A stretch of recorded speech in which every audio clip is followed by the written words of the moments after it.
بسم اللہ الرحمن الرحیم ایاک نعبد و ایاک نستعین۔ یہ کال آتی ہے، وہ بتاتے ہیں کہ بیٹی کی شادی ہوتی ہے، بیبی ہوتا ہے، بیبی کے بعد 2 سال ہو گئے ہیں، بیٹی ڈپریشن میں جا رہی ہے آہستہ آہستہ آہستہ۔ حالانکہ آپ دیکھیں کہ جب بچہ ہوتا ہے تو گھر میں خوشیاں ہوتی ہیں، ان کے میاں بھی بڑے خوش ہیں، مگر جو ان کی وائف ہے یا جو بیٹی کی ماں ہے، بیٹے کی ماں ہے، وہ ڈپریشن میں جا رہی ہے 2 سال سے۔ پیچھے پیچھے پیچھے جیسے کہ کچھ چینج ہو گیا، تو انہوں نے جب نام دیا تو میں نے چیک کیا تو ان کے اوپر بھی کالا جادو ایسے دبا کے کر رہے ہیں، رات 1 بجے سے لے کر صبح 3 بجے تک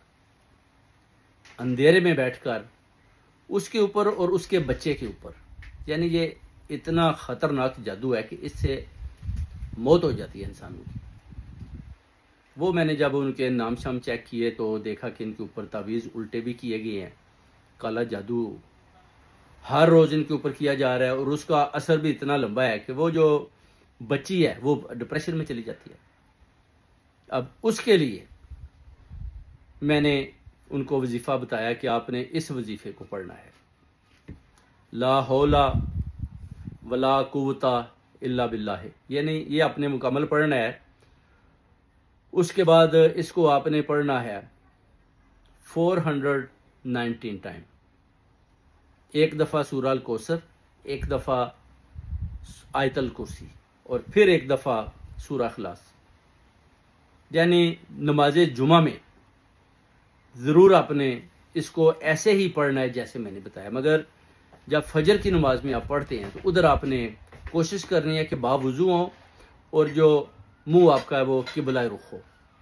اس وقت پھر آپ نے گڑ گڑا کر دعائیں کرنی ہیں فرشتوں کو، اسرافیل، ان کے آگے آپ دعا مانگیں، گڑ گڑائیں کہ یا اللہ یہ جو مصیبتیں آ رہی ہیں ان سے ہمارا چھٹکارا ہو جائے۔ اس کے بعد آپ دیکھیں گے کہ اللہ کے حکم سے، وہ کہتے ہیں نا کہ جبرائیل علیہ السلام انبیاء کے لیے بنے ہیں، مگر آپ دیکھیں گے کہ انشاءاللہ تعالیٰ اللہ تعالیٰ کے حکم سے جب فرشتے آپ کا پیغام لے کر اللہ تعالیٰ کے سامنے سفارش کریں گے تو انشاءاللہ جبرائیل علیہ السلام کو بھی حکم ہوگا کہ آپ یہ پیغام لے کر ادھر پہنچیں، اور ان کے سامنے جتنی بھی رکاوٹیں ہیں، جتنی بھی الجھنیں ہیں، جتنی پریشانیاں ہیں، جتنی مصیبتیں ہیں، پر مار کے ان کے رستے سے ہٹا دیں۔ اور یہ جو اپنا ماں ہے جو ڈپریشن میں جا رہی ہے، جس کے اوپر کالا جادو کیا گیا، اس کا توڑ میں نے آلریڈی انشاءاللہ